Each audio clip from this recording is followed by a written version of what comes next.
जी को नोटबंदी करनी पड़ी ताकि ये रुपया बेकार हो जाए और बचा देश।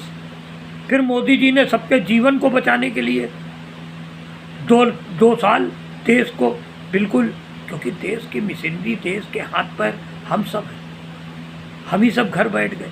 फिर भी देश में कोई व्यक्ति, मेरा तो अपना अनुभव है और आपका भी होगा कि कोई भी व्यक्ति कोरोना से ख़त्म हो गया होगा, किसी बीमारी से ख़त्म हो गया होगा, लेकिन इस देश में 2 साल तक घरों में लोग कैद रहे, लेकिन भूख से एक आदमी नहीं मरा होगा। ये देश के लिए कितना बड़ा सम्मान का प्रश्न है। इस भारत माँ ने कैसे हम सबको संभाला, और भारत माँ के उस सेवक ने, मोदी जी ने, है कैसी बीमारी थी, अपने घर के लोग अपनों को नहीं छू रहे थे।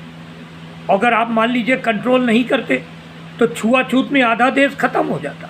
ये लोग मलेरिया और दुनिया भर की प्लेग, जाने कितनी बीमारियों की 10-10 साल दवाई नहीं लाते, और उसने 2 साल बाद दवाई ला दी, सबको इंजेक्शन लगा दिया, सबके अंदर ह्यूमिनिटी बढ़ा दी ताकि सब लोग सुरक्षित रहें। एक व्यक्ति, उसको क्या चाहिए यार? उसके बाद उसके परिवार का कोई आने वाला नहीं है प्रधानमंत्री बनने का लिए या राष्ट्रीय अध्यक्ष बनने के लिए। आप लोग ये कान खोल के सुन लीजिए, ये जात पात का नंगा नाच और ये जो हिंदू मुस्लिम बात चल रहा है, इसको ख़त्म कीजिए देश से। आप गीता पढ़िए, रामायण पढ़िए, कुरान पढ़िए, बाइबिल वाले पढ़ने वाले बाइबिल पढ़ें, गुरु ग्रंथ साहिब का पाठ करने वाले गुरु ग्रंथ साहिब का पाठ करें, कोई इतराज नहीं है। करें तो उसको समझो तो, और फिर आज़ादी को समझो, स्वतंत्रता को समझो, आप अपने संविधान को समझो। संविधान देखिए, जिस प्रकार से संविधान के लिए लोग काम करते हैं तो बड़े बड़े दांतों तले उंगली दबा रहे हैं। जो माफिया साले इसी संविधान की आड़ लेके इसी संविधान के साथ 30 40 साल तक खिलवाड़ करते रहे, आज धूल में मिल गए।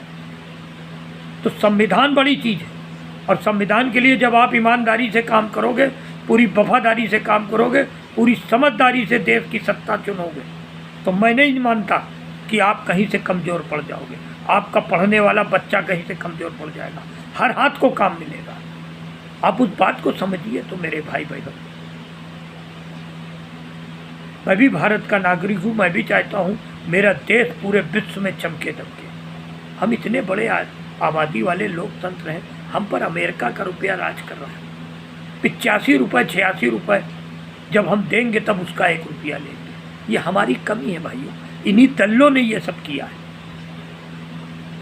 कि विदेशी आओ, कमाओ, हमको दलाली दो, कमा के ले जाओ भारत से। भारत का जाने कितना सोना गिरवी रख दिया गया, और आज सब कुछ घोटाला, गड़बड़ घोटाला, 50-60 साल की गंदगी इतनी फैला दी, हर प्रकार की लहूलुहान।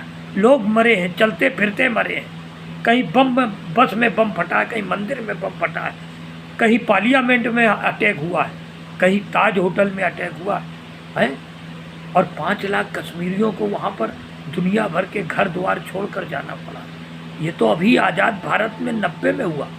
47 का दृष्टांत तो लोगों ने लिखा ही नहीं कि देश में बवाल हो जाएगा। अब जो भी है, जैसा भी है, जितने भी हिंदू हैं, जितने भी मुसलमान हैं, एकजुट होकर अपनी गीता रामायण का पाठ करिए, खूब जय जय श्री राम कीजिए, खूब राधे राधे कीजिए, खूब अल्लाहू अकबर कीजिए, खूब वाहेगुरु सत श्री अकाल कीजिए, खूब जीसस गॉड ब्लेस यू कीजिए, लेकिन देश का भला कीजिए। भले की सोचिए, अपने भविष्य की सोचिए, अपने बच्चों की सोचिए।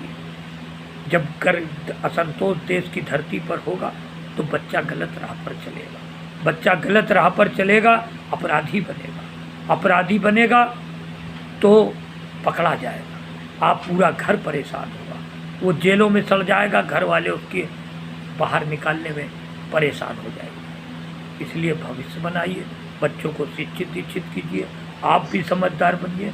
और देश में वर्तमान समय में मैं तो कहूँगा मोदी जी युग दृष्टा हैं। उस युग दृष्टा ने जो दिशा दी है, तो ऊपर से नीचे तक पोलिंग स्तर के पायदान का कार्यकर्ता भारत माँ की सेवा के लिए लगा है, एक एक व्यक्ति के कल्याण के लिए लगा है, अंत्योदय का उत्थान करने के लिए लगा है, भारत माँ की शान के लिए लगा है। और 2047 में विकसित भारत हो, इसके लिए पूरे देशवासियों को जुटना चाहिए। इन्हीं बातों के साथ आप सभी को नव वर्ष मंगलमय हो, हार्दिक शुभकामनाओं के साथ। जय हिंद, जय भारत, जय श्री राम।